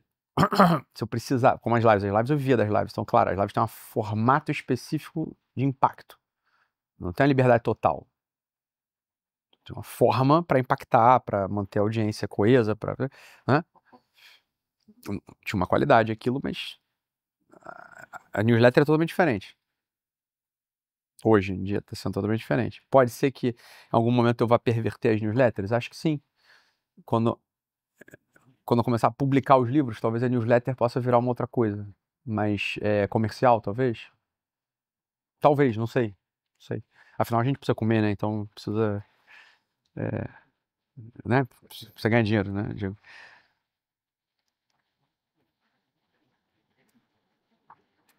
O Antônio Lobo Antunes, que é aquele escritor português, não sei se vocês leram. É bom. Eu gosto, pelo menos. Aí uma vez me perguntaram pra ele assim, você ganhou vários prêmios. Qual prêmio foi que você gostou? Ele só não ganhou um prêmio Nobel, né? Todos os outros prêmios de literatura ele ganhou. E ele falou assim, qual prêmio você gostaria de ter ganhado? Eu falei, olha, o Nobel era bom. Por quê? É porque é o que paga melhor. Eu gostei da resposta dele. Falei, bom, isso mesmo. Ele não tá esperando pra ganhar prêmio, entendeu? Então assim, já que vamos premiar, qual prêmio você gostaria de ganhar? Uai, o que paga mais, né? Aí ele falou, não, mas qual... tá. Mas qual que você... gostei muito de um lá que eu recebi em Genebra e tal. Por quê? Porque é muito relevante? Não, porque tinha um quarteto tocando Schubert, que foi lindo aquilo. Foda-se o prêmio, daquele noite da premiação tinha um quarteto lá tocando Schubert, porra, adoro aquilo lá, muito bonito. Filho da puta, né? Eu gosto do Lobo Antunes, ele tá vivo, tá velhinho e vivo, tem 83, sobreviveu a um câncer, né? Português.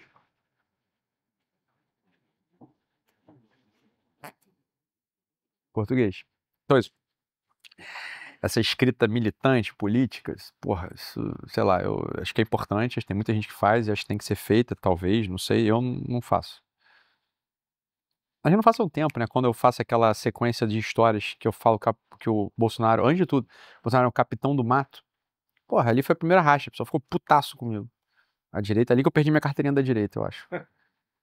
Não sabia que tinha a carteirinha, perdi. O sindicato tirou minha carteirinha. Mas tava certo. E depois os eventos históricos provaram, né? O que eu tava certo, né? No caso. Mas foda-se, entendeu? Eu digo, essa coisa também de você conseguir ganhar dinheiro num certo lugar e ter uma liberdade em outro, pra mim isso é muito bom também. Nem tudo as coisas que eu faço, uma boa parte das coisas que eu faço não são visando a remuneração. Então dá uma certa liberdade. Uma outra parte que eu faço é só pra remuneração. Né? A live de não sei, aula, não sei o que, uma live de venda de não sei das quantas. É claro, aquilo ali tem um método específico para vender no final, né? Óbvio. Né? Outra vantagem também de não ser blogueiro, influencer só, é que eu vendo só os produtos que eu mesmo crio. Então, em tese, eu vou criar os produtos que eu acredito que eu gosto, né? Então também, mesmo quando você tá vendendo alguma coisa, é mais fácil, porque você quer que a pessoa compre, porque aquilo vai ser bom para ela, né? Também não sei se eu conseguiria ser vendedor de uma loja que eu acho todas as roupas escrotas, né? Seria, talvez, óbvio que eu faria se eu precisasse de dinheiro para minha família, né? Evidente, né? Mas eu atendi uma moça uma vez que ela era rica, né? E ela era dona de uma loja dessas de roupa popularzaça, assim.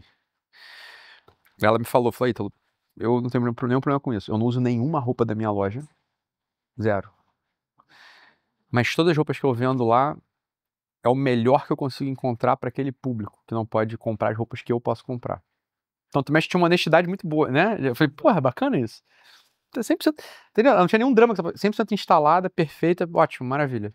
Legal, foi bom ouvir isso, né? Ela tinha um trabalho, ela ia fazer uma curadoria e falou, olha, ela pensando, né, se eu fosse pobre, e não pudesse comprar as roupas que eu compro, eram essas aqui e não outras. Essa aqui é o melhor que uma pessoa pobre pode usar, é essa aqui. São as bonitas, são as que combinam, não tem coisa escrota, não tem coisa cafona. É barato, é vagabundinho, mas nem todo mundo pode gastar, sei lá, R$800 numa camisa, né? Era Portugal o assunto hoje, né? Não falamos de bolinho de bacalhau. Que absurdo, né? Não falamos de bacalhau. Eu gosto muito de portugueses. Eu gosto muito de portugueses. Dessa geração, inclusive. Eu tenho costume de... Eu mantenho contato com a cultura portuguesa, popular, né? Atualmente. Então, assisto os podcasts lá, leio quem escreve, né? O que dá pra fazer à distância, né? Mas eu sempre mantenho... Eu assisto um podcast todo dia. Todo dia eu assisto o podcast da Joana Marques. Todos os dias. Porque é bom primeiro porque eu gosto dela. Eu gosto da Inês e da Ana também, que são as companheiras dela lá do podcast. E porque a Joana ali, ela apresenta um mundo português. Que eu reparo que nem os portugueses conhecem as pessoas que ela comenta, né? Mas é o blogueiro, é o influenciador, assim, ela comenta esses caras, né? Um react bem elaborado, bem escrito, com redação, né? É tudo scriptado, escrito, ela tem um trabalho ali brutal, inclusive, diário. Mas ela pega coisas que saíram em podcasts portugueses, influencer português, comediante, jornalista, apresentador, político às vezes, e faz um comentário, um react, né? Ela tem uma tese que ela mantém firme ali, que ela segue sempre, ela tem sempre uma tese que é espetar os egos. Então quando o sujeito começa a já se botar pra cima, ela é uma... de um enfant terrible, assim, sabe? Se pisar fora do pinico, se você mijar fora do pinico, você vai cair na malha da Joana Marques. E eu gostei muito de um capítulo dela que ela falou de umas meninas cujo nome eu já não lembro, e aí, daquele jeito, né? Foi pegando frase por frase e alfinetando as garotas. Eram dois adolescentes, assim, ou qualquer coisa do tipo. E aí as garotas reagiram muito bem, cara. E aí acho que não se irritaram, não reagiram bem pra caceta. E aí 2 programas depois, quem tava lá na mesa com a Joana Marques? As duas. Substituindo, entre aspas, a Inês e a Ana, que são as companheiras que fazendo comentários e tal. Pô, as garotas reagiram bem pra caramba, assim, né? Isso era um português que tava se queixando com outro que... Não teve uma piada de português, né? O Pedro podia ter contado. Porque tinha um português aqui do Rio, ali do São Conrado, que ele tinha montado um motel. E ele tava se queixando com um amigo dele, português também, que, porra, ninguém ia no motel dele. O motel dele tava sempre vazio. Foi estranho, mas por quê? Não sei. Falei, qual o nome do motel? Ele falou, Motel Santa Isabel. Porra, ó, Manuel, com este nome ninguém quer ir foder num motel como este, com o nome de santo. Isto não está. E aí ele resolveu ter a brilhante ideia de mudar, e mudou o nome do hotel dele, do motel. Aí o motel virou exatamente esse, Fados e Fodas. Aí sim, porra, melhorou, exatamente. Fados e Fodas.